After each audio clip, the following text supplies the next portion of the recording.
بسم اللہ الرحمن الرحیم۔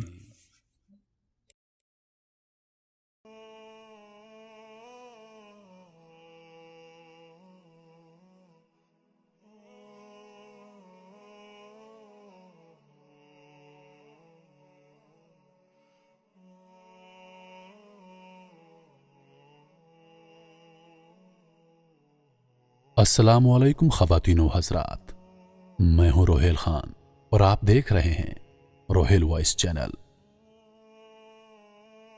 محترم خواتین و حضرات، ایک بہت زیادہ پوچھا جانے والا سوال کہ فرعون کی جو لاش موجود ہے اس کا کیا ثبوت ہے کہ یہ لاش فرعون کی ہی ہے؟ تو میرے محترم عزیزو، 1891 سے پہلے اس دنیا کا کوئی انسان نہیں جانتا تھا کہ خدائی کا دعویٰ کرنے والے فرعونوں کی لاشوں کا کیا ہوا تھا، یا ان کی باقیات کہاں ہیں، ان کے باقیات دنیا میں موجود ہیں یا پھر نہیں۔ الہامی کتابوں تورات، بائبل اور قرآن پاک میں اس واقعے کا ذکر بڑی تفصیل سے ملتا تھا کہ حضرت موسیٰ علیہ السلام اور بنی اسرائیل قوم کا پیچھا کرتا ہوا فرعون پانی میں غرق ہو کر اپنی فوج سمیت مر گیا تھا، جبکہ حضرت موسیٰ علیہ السلام اور ان کی قوم کو پانی نے اللہ کے حکم سے گزرنے کا راستہ دے دیا تھا۔ اس کے بعد اس کا کیا ہوا تھا؟ اس بارے میں بائبل اور تورات خاموش ہیں، لیکن قرآن پاک میں اس کے انجام کے بارے میں ایک بہت ہی عجیب بات کہی گئی تھی، جس کی کسی کو سمجھ نہیں تھی کہ اس کا مطلب کیا ہے۔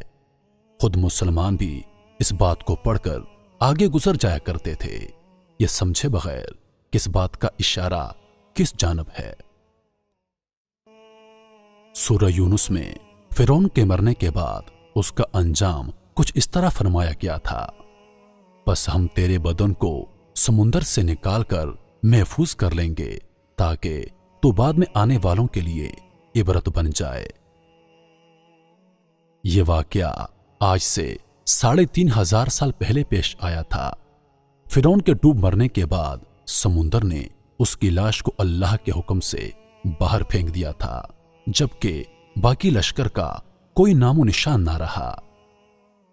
مصریوں میں سے کسی شخص نے ساحل پر پڑی اس کی لاش پہچان کر اہل دربار کو بتایا۔ فرعون کی لاش کو محل پہنچایا گیا۔ درباریوں نے مسالے لگا کر اسے پوری شان اور احترام کے ساتھ تابوت میں رکھ کر محفوظ کر دیا۔ محفوظ کرنے کے عمل کے دوران ان سے ایک غلطی ہو گئی تھی۔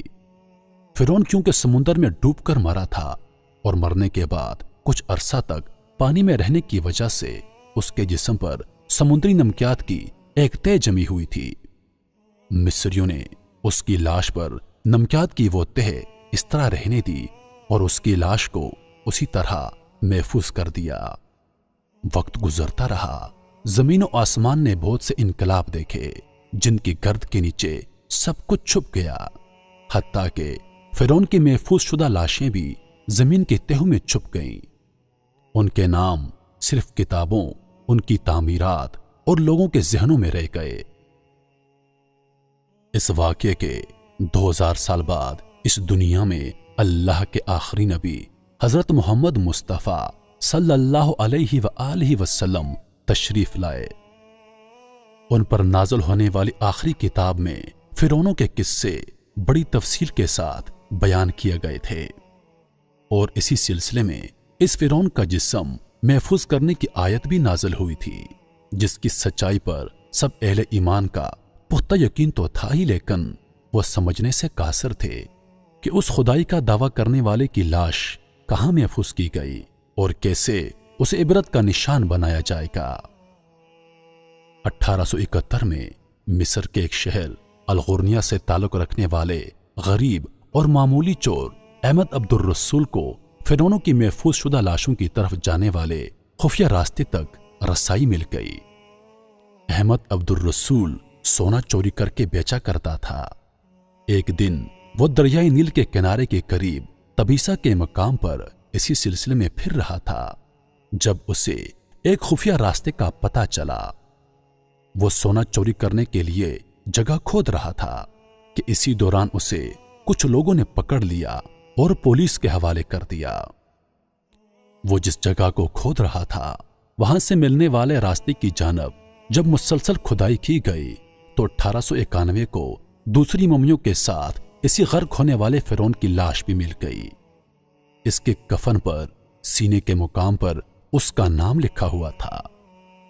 इन मम्मियों को माहिरीन काहिरा ले गए।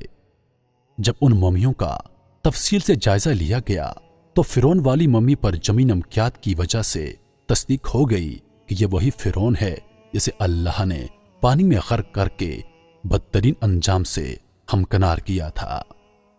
यह बहुत बड़ा वाकया था। इसकी तस्दीक के लिए दुनिया भर के माहिरीन, आसार कदीमा और साइंसदान मिस्र की तरफ उमड़ पड़े। मुख्तलिफ साइंसी टेस्ट करने के बाद दुनिया भर के साइंसदानों ने तस्दीक कर दी कि दूसरी सब लाशों की निस्बत सिर्फ फिरौन की लाश पर ही समुद्री नमकियात की तह जमी हुई थी। इस तस्दीक के बाद उसे फिरौन की लाश करार देकर अजायब घर में महफूज कर दिया गया। 1982 में फिरौन की मम्मी खराब होने लगी तो उस वक्त की मिस्री हुकूमत ने फ्रांस की हुकूमत को दरखास्त की कि फिरौन की मम्मी को खराब होने से बचाया जाए, नेज जदीद साइंसी जराए से उसकी मौत की वजह भी मालूम की जाए। चुनांचे मिस्री और फ्रांसीसी हुकूमत ने मिलकर मम्मी को फ्रांस ले जाने का इंतजाम किया। जब फिरौन की लाश को फ्रांस पहुंचाया गया तो एयरपोर्ट पर उस दौर के फ्रांसीसी सदर बजाते खुद हुकूमत के आला ओहदेदारों, तमाम वज़रा और फौज के अफसरान के साथ इस्तकबाल के लिए मौजूद थे। फिरौन की लाश का इस्तकबाल किसी अजीम जिंदा बादशाह की तरह किया गया। फौजी दस्तों ने सलामी दी। फिरौन की मम्मी को माहिर डॉक्टरों की टीम के हवाले किया गया। उस टीम की सरबराही डॉक्टर मोरस बोयकाई ने की थी।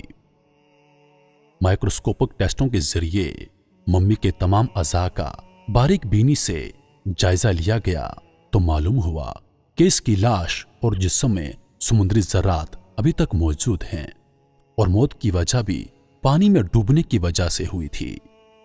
एक बादशाह की मौत पानी में डूबने की वजह से हो, यह डॉक्टर मोरस के लिए हैरत की बात थी। उसने उस मम्मी के बारे में मजीद जानने की कोशिश की तो उसे मालूम हुआ कि इस बादशाह की मौत के हालात मुसलमानों के नबी हजरत मोहम्मद मुस्तफ़ा सल्लल्लाहु अलैहि वआलिहि वसल्लम पर उतरी किताब कुरान पाक में तफसील से दर्ज हैं। उसे इल्म था कि जहां से यह लाश मिली है वो एक इस्लामी मुल्क है।